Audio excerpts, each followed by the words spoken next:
Un point marché avec Franklin Pichard, Barclays Bourse. Bonjour Franklin. Oui, bonjour Thomas. Alors, grosse déception du côté des chiffres de l'emploi américain que tout le monde attendait en accélération. Et finalement, 40 000 créations, c'est peu. Hein. Oui, c'est ça. Le secteur privé a peu créé. En fait, les entreprises continuent d'hésiter sur le niveau de la reprise et préfèrent allonger la durée du temps de travail plutôt que d'engager.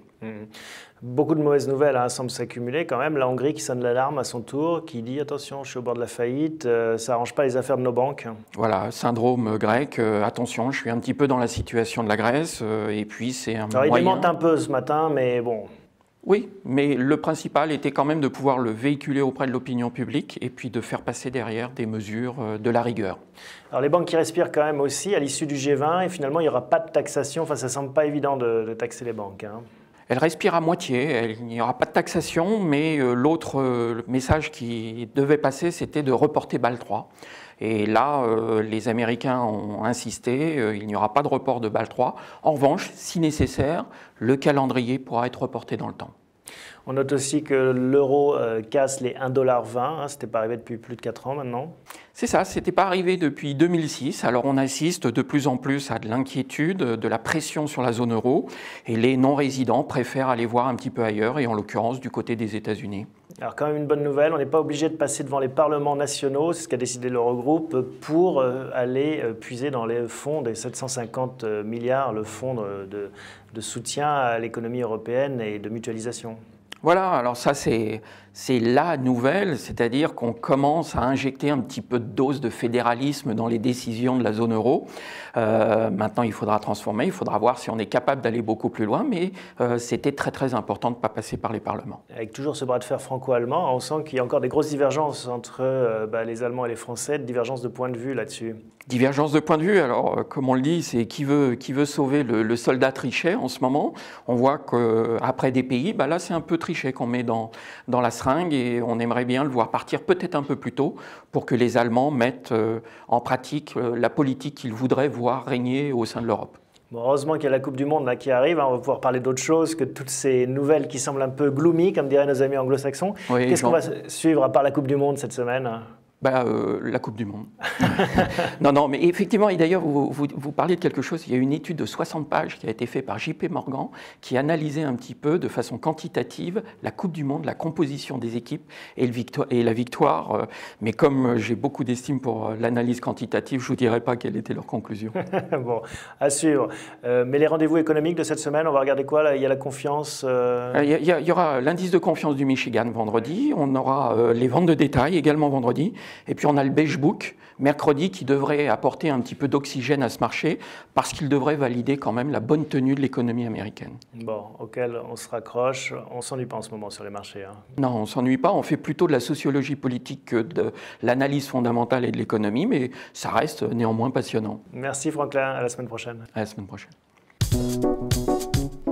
J'accueille maintenant Cyril Poncet. Cyril, bonjour. Bonjour Thomas. On va parler ensemble de Rhodia, mais avant, un suivi des conseils. On avait parlé ensemble de SEB et puis de Telsat. Tout à fait. La baisse des marchés nous a au moins servi à acheter des valeurs sur repli. On a réussi à acheter nos SEB à 50 €. Depuis, l'Assemblée générale a fait que confirmer ce qu'on pensait. Il y a une belle activité en 2010 à prévoir.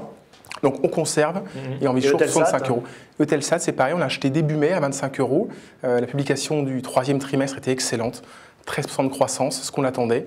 Donc effectivement, on conserve. Objectif 32 €. Bon, des valeurs un peu défensives. Là, on va parler davantage, on va remettre du cycle un peu dans les conseils avec Rhodia. Exactement. Alors, quel est le métier de Rhodia ? Quels sont les métiers de Rhodia ? Alors, Rhodia, c'est l'un des leaders en fait, des produits chimiques par spécialité. À opposer en fait, à la chimie lourde. Là, c'est une chimie beaucoup plus de valeur ajoutée, des prix plus élevés, plus spécifiques, plus technologiques. On est dans la dentelle de la chimie. Exactement. Et c'est le nouveau métier de Rhodia. Par exemple, alors, des exemples concrets de ce qu'ils font. Alors, dans l'automobile, par exemple, c'est l'élasticité d'un pneumatique, c'est aussi la formulation d'un shampoing. Voilà ce que fait Rhodia principalement. Une société qui est sensible, hein, un business qui est sensible, comme beaucoup, mais eux en particulier, à l'évolution de la conjoncture mondiale. Exactement, tout à fait. C'est vraiment une valeur cyclique par excellence. Donc effectivement, le cycle économique et l'orientation géographique vers les pays émergents profitent pleinement aujourd'hui à Rhodia. Ils sont bien positionnés sur les émergents là? Tout à fait, 45% de l'activité aujourd'hui sur les pays émergents, 65% hors d'Europe. Donc ils ont su aller là où la croissance se trouve aujourd'hui. Et alors, comment ça se passe le premier trimestre? Les chiffres sont tombés? Ils sont tombés, ils sont complètement excellents et dans ce qu'on pouvait espérer. Le contexte est très favorable pour Rhodia. C'est une valeur dollar, donc ils profitent pleinement de la baisse de l'euro. C'est aussi une valeur matière première, et effectivement, et la baisse du baril de pétrole leur profite pleinement, notamment leur dérivé, qui est le benzène, qui a baissé. Donc un très bon mixte aujourd'hui pour eux. Un double effet qui se coule. Hein. Exactement. Ils profitent donc du dollar et du pétrole. Alors il y a quand même un problème, hein, tout n'est pas rose, sinon Rhodia serait inatteignable.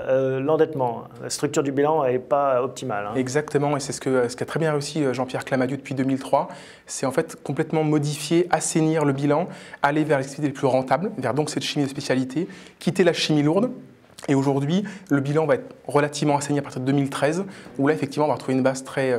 C'est le rendez-vous, hein, 2013, fin 2013. Exactement. Là, effectivement, on va retrouver des ratios de valorisation très faibles, d'où l'intérêt aujourd'hui d'acheter du Rhodia. Autre difficulté pour cette action, on le voit en particulier sur le graphique, hein, une action très volatile qui secoue pas mal. Il faut avoir le cœur bien accroché avant de s'intéresser à Rhodia. Exactement, c'est vraiment la valeur pour les clients avertis.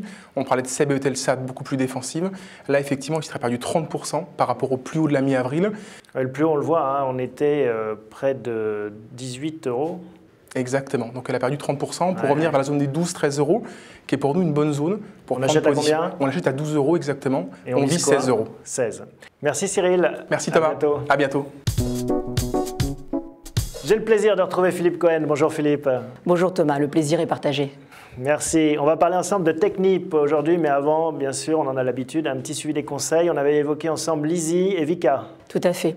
Et il se trouve que malgré la forte baisse des marchés, elles ont très bien résisté. Donc elles ont peu baissé, donc on est vraiment à l'achat. On garde pour l'instant? Exactement. Bon. Alors, un mot sur Technip. Que font-ils? Tout le monde a entendu parler de la société sans bien maîtriser finalement ces métiers. Alors, ils font partie des leaders mondiaux de l'ingénierie et de la conception, fabrication de projets clés en main pour l'industrie pétrolière, gazière, pharmaceutique, chimique. C'est eux qui fabriquent les plateformes pétrolières, par exemple? Entre autres, tout à fait.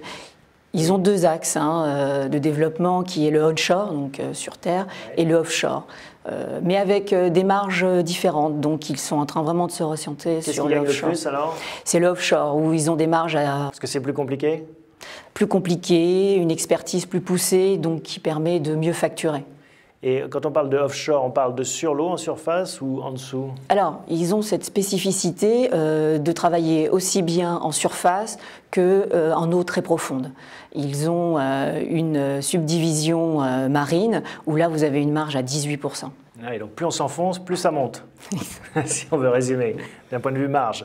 Alors, on parle du offshore, mais avec un pétrole qui baisse, est-ce que malgré tout, c'est une bonne thématique? Oui, parce que tant qu'on a un baril de pétrole au-dessus de 60 $, tous les projets, même en eau profonde... On est plus très très loin là. On est autour de 72, 73 $. Oui, mais on a quand même donc de la marge. Vous êtes confiant là-dessus? Très. Tant que c'est au-dessus de 60, et de toute façon, sur le long terme, il faudra creuser toujours plus profond, c'est un peu ça l'idée? Oui, car on s'aperçoit que les plus gros gisements maintenant sont en eau profonde. On le voit par exemple avec le contrat que Technip a remporté auprès de Petrobras sur le gisement Tupi qui est gigantesque et qui a plus de 750 mètres de profondeur. Quelle lecture vous faites des chiffres du premier trimestre qui ont été annoncés? Alors, des chiffres en première lecture peut-être un peu décevants parce qu'on a un recul de 16% du chiffre d'affaires, mais en réalité ça a été voulu de la part de l'entreprise, car étant donné que sur le onshore, elles ont des marges de 6%, alors que sur le offshore, on est des marges à 2 chiffres. Ils ont préféré abandonner des contrats sur le onshore et aller sur le offshore. Donc on a réduit. Ça rapporte plus. Exactement. Donc en revanche, la marge a augmenté. On est passé de 10 à 13. On pourrait imaginer une scission des activités ou c'est complètement tiré par les cheveux? Non, parce qu'il y a quand même une bonne complémentarité. Un savoir-faire commun. Voilà, exactement. Un mot également sur le carnet de commandes, hein, qui est plutôt bien rempli. Exactement. On assiste à un bond de 17% du carnet de commandes sur un an à plus de 8 milliards, pour un chiffre d'affaires de 6,5 milliards. Et on voit sur le graphique, hein, l'action souffre en ce moment avec des marchés un peu compliqués. On était à 65 au plus haut de l'année. On est maintenant sous les 50. Qu'est-ce qu'on fait? Achat fort. Achat fort, c'est-à-dire oui, quoi? une belle conviction. Deux plutôt qu'une? Exactement. Si on doit en avoir une dans le secteur, c'est celle-ci, car vous avez une belle maîtrise du carnet de commandes et avec une bonne visibilité. Donc là, on est à 49,60, 49,50, il ne faut pas hésiter. On rentre et on se laisse porter. On reviendra facilement sur les 65 €. Donc c'est l'objectif, 65 €. Tout à fait. Achat fort. Achat fort. Merci Philippe, à bientôt. Merci.